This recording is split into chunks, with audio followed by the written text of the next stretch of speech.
Bom, hoje vamos falar da ferramenta VirtualBox.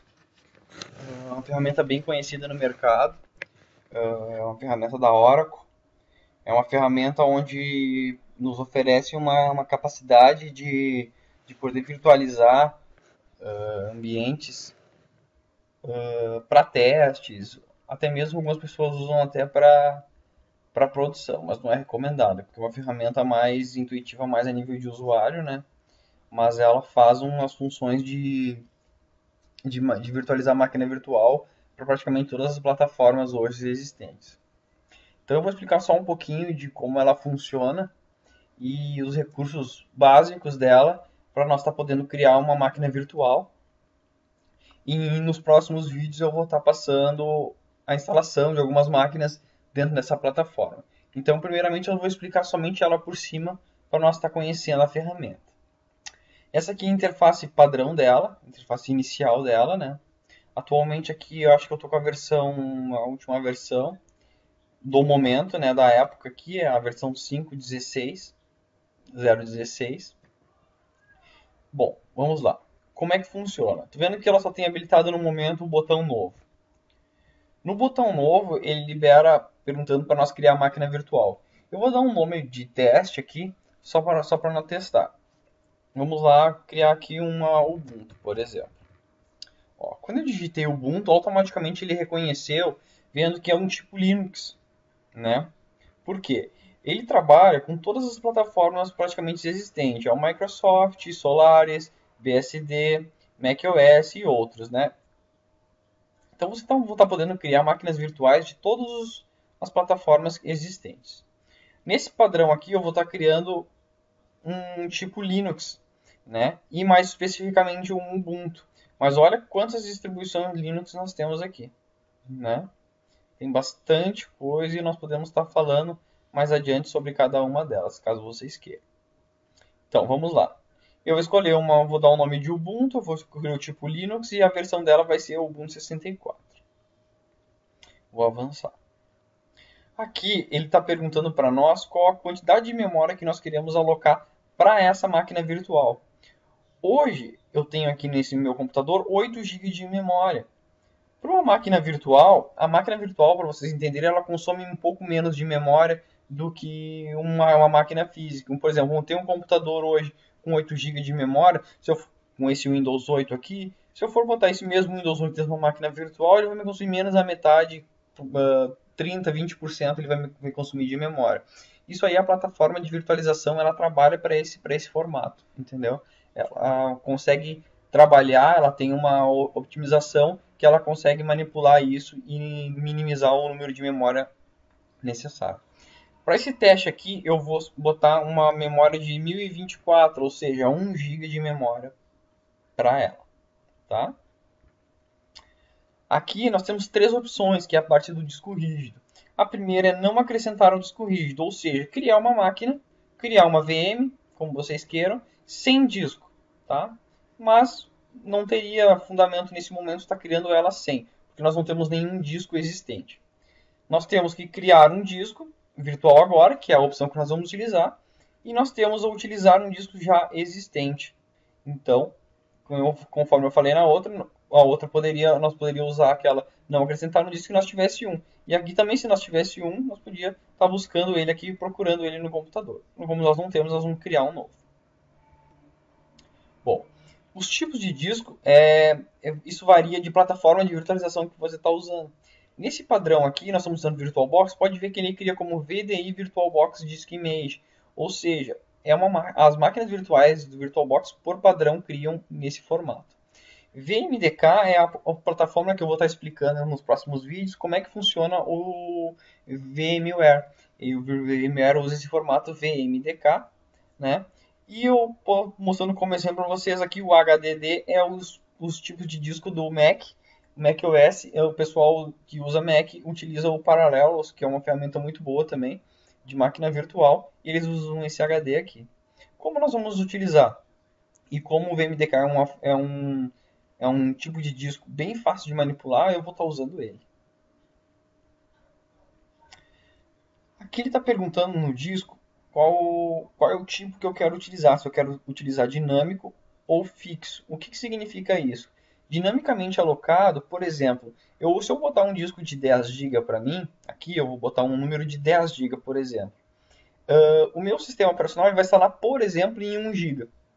Tá? Ou seja, no meu disco da máquina física, nesse meu Windows 8 que eu tenho aqui, tá? Ele vai estar ocupando praticamente nada. Ou seja, vai estar ocupando somente 1 GB do sistema operacional. Conforme eu for botando coisas dentro desse meu Linux, ele vai ocupando o espaço real daí. Então ele vai dinamicamente alocar até o limite que eu dei, que é os 10 GB. Ok? Nesse tamanho fixo, por exemplo, eu vou dar o tamanho de 10, ele já vai ocupar no meu disco da minha máquina real, ele já vai estar ocupando os 10 GB. Então eu não tenho como ir alocando e tal, ele já vai me ocupar os 10 GB. Qual que é a grande diferença? O dinamicamente alocado é um pouco mais lento, porque ele vai aumentando aos poucos, e o tamanho fixo, ele é um disco mais rápido. Essa opção de dividir em discos menores de 2 GB, hoje em dia não é tão mais necessário, porque antigamente algumas plataformas não recebem, os sistemas de arquivos não recebem arquivos maiores de 2 GB. Hoje, utilizando um NTFS, aí tudo funciona. Mas se vocês quiserem dividir em vários arquivinhos de 2 GB, podem dividir. Eu, particularmente, não gosto. Eu uso para teste muito dinamicamente alocado. Aqui é para nós definir o tamanho e o nome do disco. Aqui é o nome do disco. Ó. Ubuntu vai ser o nome do meu disco, vai ser simplesmente Ubuntu. E eu vou dar um tamanho para minha máquina virtual de 10 GB. Ok? Vou criar. Criada a máquina virtual, vocês podem ver que ela está criada ali. Já listou aqui, deu as configurações. Aqui um Ubuntu, 1 GB de memória. Ela ficou com uma tela de 12 GB, o disco de 10. Para fazer ela funcionar perfeitamente dentro do meu Windows, ou seja, com uma máquina virtual dentro do meu Windows, eu preciso que ela se interligue com a minha rede inicialmente, para mim estar acessando uma internet através dela mais adiante. Nós vamos fazer o seguinte, nós vamos selecionar ela e clicar aqui em configurações. Nessa guia de configurações, ela tem um monte de opções, ó. Todas as configurações que nós vimos antes, ela tem bastante coisa aqui. Mas ela tem algumas características bem legais. Por exemplo, aqui na guia avançado, ela tem essa opção aqui, ó. Snapshots, é onde vai ser guardados os snapshots dessa VM, né? Depois eu vou estar explicando.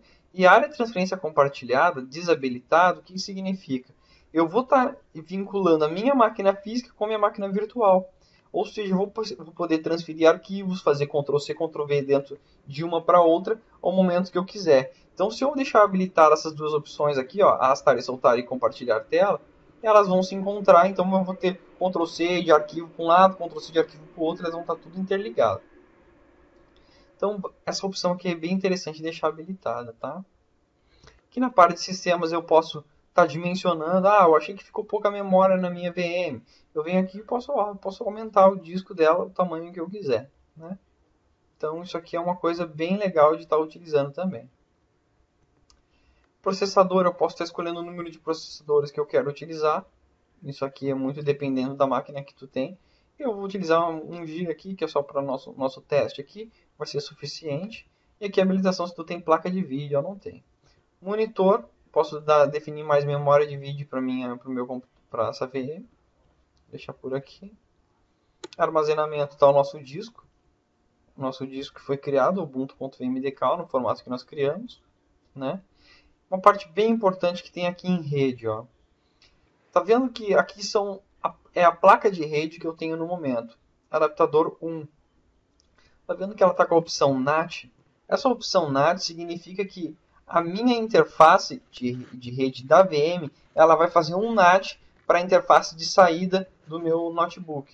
Ou seja, ela vai usar a internet do notebook e vai receber o endereço do VirtualBox para fazer essa comunicação com a rede externa, através de um NAT, através do IP exclusivamente do VirtualBox. Aqui no VirtualBox ele tem outras opções, ele tem o placa modo bridge, placa rede interna. Para essa VM encontrar a tua rede como se fosse um outro computador da rede, como se fosse mais um computador da rede, nós podemos estar usando o modo bridge. Se nós queremos que somente as VMs se encontrem, por exemplo, eu vou criar uma VM Windows e uma VM Ubuntu. Se eu quero somente que essas duas se encontrem mais ninguém, eu posso marcar essa opção, rede interna. Somente essas duas vão se encontrar, cada uma vai receber um IP e as duas vão se conversar numa boa. Mas nesse momento eu quero usar ela em modo bridge, para nós testar. Aqui ele pegou o tipo de placa de rede que eu tenho. Eu poderia estar habilitando quantas placas de rede eu quiser. Aqui tem 4 por padrão. Eu posso vir aqui e habilitar ela e posso estar usando mais placas de rede na minha VM. Ok? E tem uma opção bem legal aqui que é isso aqui, ó. Eu posso estar vinculando através de uma pasta, um mapeamento dentro da minha VM, uma pasta da minha máquina real. Eu posso vir aqui e adicionar ela. Eu posso buscar uma pasta dentro do meu computador. E eu posso estar fazendo que a VM encontre um arquivo dentro da minha VM, por exemplo, no meu desktop, por exemplo, nos meus documentos, esse tipo de coisa. Em próximas aulas nós vamos estar explicando. Então aqui eu vou dar um OK. Todas as configurações que nós fizemos estão OK. Agora como é que eu faço para ligar a minha VM e fazer ela funcionar, né? Isso vai ficar para os próximos vídeos, ok? Pessoal, eu agradeço a atenção. Esses vídeos são iniciais do nosso canal. E eu espero que aos poucos nós vá se encontrando e nós vamos achando um método legal aí de estar explicando. E fiquem à vontade de fazer perguntas aí que cada vez mais eu vou estar contribuindo e podendo ajudar vocês. Um abraço.